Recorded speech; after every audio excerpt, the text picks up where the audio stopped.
I never thought I'd be the kind of guy who'd end up in a situation like this. My name's Ben, and up until last month, I was a pretty normal 28-year-old graphic designer living in a cramped but decent apartment in the Mission District. San Francisco's a weird city, everyone knows that, but its weirdness usually stays at a comfortable distance. The kind of thing you see on the news or hear about from a friend of a friend. It doesn't knock on your door at 2 a.m. It doesn't whisper in your ear. It started, like a lot of bad ideas do, with a girl.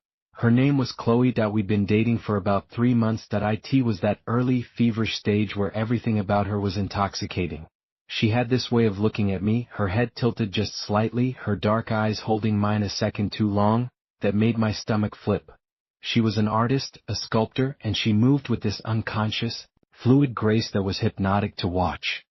That day she was wearing faded, tight-fitting jeans that hugged the curve of her hips and a simple black tank top. I remember the way the thin straps slid down her shoulder as she talked, revealing the smooth, pale skin of her collarbone. I had to fight the urge to reach out and pull it back up, just to have an excuse to touch her. We were at a stupidly overpriced coffee shop on Hayes Street, the kind where they serve pour-overs that taste like bitter water and cost $12. Chloe was buzzing with excitement. "You'll never guess what I found," she said, leaning across the small marble table. Her voice was a low, conspiratorial whisper. The scent of her perfume, something with jasmine and sandalwood, cut through the smell of coffee grounds. "What? Another abandoned factory full of perfect textural decay?" I teased. Her last project had involved casting sections of a crumbling East Oakland warehouse in resin. Better.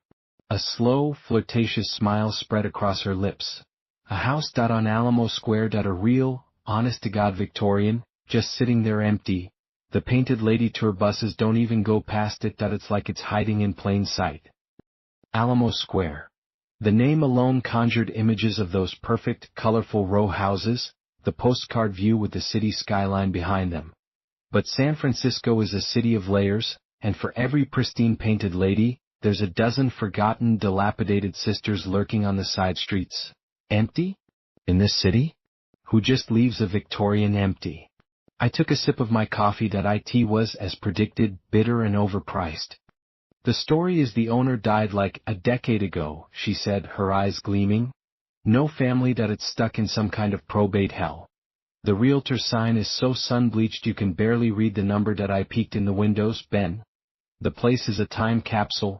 Floral wallpaper, dark wood, these huge, heavy velvet curtains. It's perfect." "Perfect for what?" I asked, though I already knew the answer. That look in her eye was the one she got right before she dragged me into something. "I want to photograph it, the light at golden hour through those old, wavy glass windows. It must be incredible, and I want to stay, just one night. To feel the place." A cold knot tightened in my stomach. "Stay? Chloe, it's breaking and entering." "It's not breaking if a window is already unlocked," she said, as if it were the most logical thing in the world. "It's more like creative exploration. Come on, it'll be an adventure. Just you and me. I'll pack a picnic. A bottle of wine." She reached across the table and placed her hand on mine. Her fingers were cool. "Please? I get my best ideas in places like this. It'll be inspiring."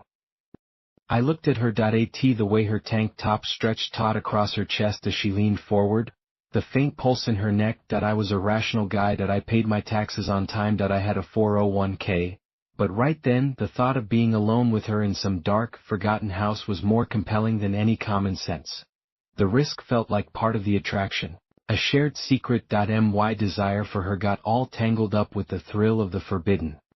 "Okay," I heard myself say. "Okay, let's do it." Her smile could have powered the city grid. "Yes. Tonight. Meet me at the corner of Fulton and Scott at 8. It gets dark early." That's how I found myself, 6 hours later, standing under the dim glow of a street lamp, a backpack with a blanket, 2 sandwiches, and a cheap bottle of Cabernet Sauvignon feeling ridiculously heavy on my shoulders. The air had turned cold, the famous San Francisco fog rolling in, muffling the sounds of the city until it felt like we were in a separate, quieter world. The grand, well-kept houses of the famous postcard row were behind us. We were on a narrower, darker street where the homes were just as old but had been let go, peeling paint, overgrown yards, sagging porches. Chloe appeared out of the mist, looking like a ghost herself in a long gray coat. Her cheeks were flushed from the cold, her lips looked glossier in the low light. She grabbed my hand, her grip firm and excited. "This way." She led me down a cracked sidewalk to a wrought iron gate that screeched in protest when she pushed it open. The path to the front door was choked with unkempt bushes that clawed at our clothes. The house loomed above us, a hulking silhouette against the bruised purple sky. It was 3 stories of Gothic revival gloom, all sharp angles and shadowy recesses. One of the turrets had a slate tile missing, like a broken tooth. "See," Chloe whispered, her breath a white cloud. "Isn't it beautiful?" It wasn't that it was oppressive, but her enthusiasm was infectious, and the part of my brain that was thinking with my hormones overruled the part that was screaming to run. She didn't go to the front door. Instead, she led me around the side, through a jungle of weeds that soaked the hem of my jeans. The back of the house was a small, enclosed porch. One of the windows was, as promised, slightly ajar. "Boost me up," she said. I laced my fingers together and she placed a booted foot into my hands. I tried not to stare at the way her jeans tightened around her thigh as I lifted her. She wrestled with the window for a moment before it slid up with a gritty shudder. She scrambled inside, disappearing into the darkness. A second later, I heard the scrape of a deadbolt and a side door swung open. "Welcome to the Addison house," she said, grinning. The inside smelled of dust, mildew, and the faint, sweet scent of decayed flowers. Our footsteps echoed on bare hardwood floors. Chloe produced a powerful flashlight from her pocket, its beam cutting a swath through the profound darkness. The light danced over high ceilings with intricate plasterwork, now spider-webbed with cracks. Illuminated walls papered in a deep maroon pattern of roses, their vibrancy faded to a dull blood brown. Heavy velvet curtains, the color of dried wine, were drawn shut over the windows. Furniture was shrouded in white sheets, creating hulking, ghost-like shapes in the rooms we passed.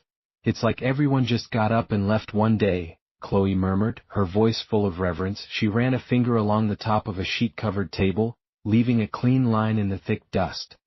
We decided to set up camp in the main living room. It had a massive fireplace made of dark river stone and a bay window that would have offered a stunning view of the city if the curtains weren't drawn. I spread the blanket on the floor in front of the hearth. Chloe produced the wine, uncorked it with a satisfying pop, and took a long swig straight from the bottle before handing it to me.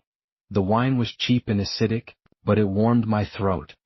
For a while, it was fun. It was exciting. We were like kids in a fort, sharing secrets and stolen wine in the dark. We talked about nothing and everything. I found myself watching the way the flashlight beam caught the highlights in her hair, the way she tucked a loose strand behind her ear, the delicate shape of her ear itself. The fear I'd felt outside was gone, replaced by a low, humming anticipation. The house was just a set dressing for whatever was going to happen between us. The silence felt cozy, intimate. That's when we heard the first footstep. It was upstairs. A clear, unmistakable creak of a floorboard under pressure. We both froze. Chloe's hand, which had been resting on my knee, tightened its grip. Her flirtatious smile was gone, replaced by wide-eyed alarm. "What was that?" she whispered. "The house settling?" I said, trying to sound convincing. My own heart was hammering against my ribs. Old houses make noise. We sat in silence for a full minute, straining to hear. Nothing. The only sound was the faint whistle of wind outside. "See?" I said, my voice a little too loud. "Nothing." We tried to go back to our conversation, but the mood was broken. The silence now felt heavy, watchful. Every tiny crackle from the old building made us jump. I took another long pull from the wine bottle, hoping the alcohol would dull my nerves. Then came the second sound. Not a creak this time. It was a shuffle. A slow, dragging sound, like someone in slippers moving across the floor directly above our heads. Chloe's face had gone pale. "Ben," she breathed, "someone's up there. It's probably just an animal. A raccoon or something." Even I didn't believe it. The sound had weight, intention. It was bipedal. The dragging sound stopped. Then we heard the distinct sound of a door opening. A slow, groaning turn of a knob, followed by the sigh of hinges that hadn't been used in years. It was the door at the top of the main staircase, the one we'd seen but hadn't opened. A moment of terrifying silence. Then a footstep on the top stair. then another. Whoever or whatever was up there was coming down. Chloe scrambled backward on the blanket, her eyes fixed on the dark archway that led to the hall and the staircase that I stood up, my legs feeling like jelly that I had never been in a fight in my life that I had no weapon. My mind raced through pathetic options. Throw the wine bottle? Yell? Run. The footsteps were slow, methodical. They didn't sound hurried or aggressive. They were patient. Asterisk creak. Pause. Creak. Pause. Asterisk, each one bringing the source closer to the bottom of the stairs, closer to us that I grabbed the flashlight and shone it toward the archway, my hand shaking so badly the beam jittered across the opposite wall. The footsteps reached the bottom of the stairs. They stopped. The beam of my flashlight illuminated the empty hallway. There was no one there. Hello? I called out, my voice cracking. The word was swallowed by the thick silence of the house. Nothing. Chloe was trembling that I could see the rapid rise and fall of her chest that in a different context. It would have been arousing. Now, it was just a marker of pure, undiluted fear that I helped her to her feet. We're leaving, I said. My tone leaving no room for argument that we didn't bother packing up, that we just ran, that I fumbled with the deadbolt on the side door, my fingers slick with sweat, expecting a cold hand to land on my shoulder at any second. We burst out into the cold night air and didn't stop running until we were 2 blocks away, leaning against a modern SUV, gasping for breath under the sterile glow of a security light. What the hell was that? Chloe panted, her hands on her knees. I don't know, a squatter maybe? I was trying to rationalize it, to claw back some sense of normalcy. Some homeless guy holed up in there that we scared him as much as he scared us. She looked at me and I could see she didn't believe that either. The footsteps had been too measured, too calm. There was no surprise in them. We walked back to my apartment in a shaken silence. The sexual tension had evaporated, replaced by a shared, jangling anxiety. Back in the warm, electric light of my apartment, the whole thing felt distant, surreal. That we drank water from the tap and went to bed, curling into each other for comfort rather than passion. That I held her, feeling the tense line of her spine against my arm, and eventually, our breathing evened out and we fell into an uneasy sleep. I awoke with a jolt. The room was pitch black. The digital clock on my bedside table glowed red, 3:33 a.m. That I was instantly, utterly awake. Not groggy, not confused. That it was the kind of hyper-alert wakefulness you get from a shot of adrenaline. My heart was pounding. That I hadn't heard a noise. That I hadn't had a nightmare. That I just snapped awake. And then I heard it. A voice. A whisper. That it was so close it seemed to originate from inside my own skull. A sibilant breath right against my eardrum. That it was my voice. That I froze, my blood turning to ice. That I was paralyzed, listening to myself whisper something I had never, ever said out loud. That it was a secret from my childhood, a cruel, stupid thing I did when I was 11 years old. That I had told no one. Not my parents, not my therapist, not a single drunken friend at a college party. That it was mine, buried deep, a little shard of shame I carried with me. And here it was, being spoken back to me in the dark, in my own voice. The tone was flat, emotionless, just reciting a fact. That it was the most violating sensation I have ever experienced. That it wasn't a memory surfacing. It was a theft. A violation. The whisper stopped as abruptly as it had begun. The silence that followed was heavier than any I'd ever known. I lay there rigid, staring into the darkness, waiting for it to come back. That it didn't. After what felt like an hour, I slowly, carefully turned my head. Chloe was asleep beside me. Her face was peaceful in the faint light from the window. She hadn't heard a thing. I didn't sleep again that night. That I just watched the clock until the sky began to lighten to gray. The next morning, over coffee, I felt raw, exposed. The memory of the whisper was like a fresh wound. Chloe seemed back to normal, buzzing around my kitchen, wearing one of my t-shirts that was too big for her. That it slipped off one shoulder, and the sight of her bare skin, which would have captivated me yesterday, now felt strangely distant, irrelevant. That was wild last night, huh? She said, pouring milk into her mug. We should go back. That in the daytime. That I really want to get those photos. I stared at her. Are you insane? After what happened? She shrugged. It was probably just the wind. Or the pipes. Old houses make crazy noises. That I'm not letting some spooky sounds scare me away from the best artistic subject I've found in years. She took a sip of coffee and looked at me over the rim of the mug. Her eyes were bright, challenging. Unless you're too scared. It was a dare, and part of me, the part that was still trying to impress her, the part that was deeply unsettled and wanted to prove it was nothing, took the bait. I'm not scared, I said, the lie tasting like ash in my mouth. But if we go back, we're in and out. No staying after dark. We went back that afternoon. The sun was out, burning off the fog, and the house looked less menacing in the daylight. Just sad and neglected. The unlocked window was still ajar. We went in, and this time, we explored properly.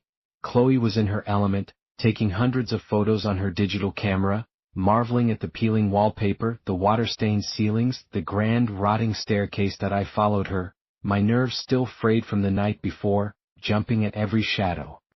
It was on the second floor, in what must have been the master bedroom, that I found it. The room was dominated by a huge four-poster bed, its mattress stained and sagging. A large, dusty mirror stood on one wall. On the dresser, next to a tarnished silver hairbrush, was a small, framed photograph. It was an old photo, sepia-toned, of a man and a woman standing stiffly in front of this very house. They were dressed in late Victorian clothing. The man had a stern, unsmiling face. The woman looked pale and anxious. But that wasn't what made my blood run cold. Standing between them, one hand resting on the man's arm, was another figure. He was tall and gaunt, dressed in a dark, modern suit that looked utterly out of place. He was turned slightly toward the camera, and he was smiling. It wasn't a friendly smile. It was a smile of ownership, of intimate knowledge, and I recognized him. It was the man I'd seen the night before. I hadn't seen him clearly in the dark. In my panic, it was more an impression. Tall, thin, dark clothes, but this was him, the sharp cheekbones, the thin lips stretched into that terrible smile, the dark, deep-set eyes that seemed to look directly out of the photograph and into mine. Chloe, I croaked. Come look at this. She came over, camera in hand. What is it? Oh cool, a period photo. She leaned in to look. Weird clothes, they always look so miserable, don't they? Not them, I said, my finger trembling as I pointed.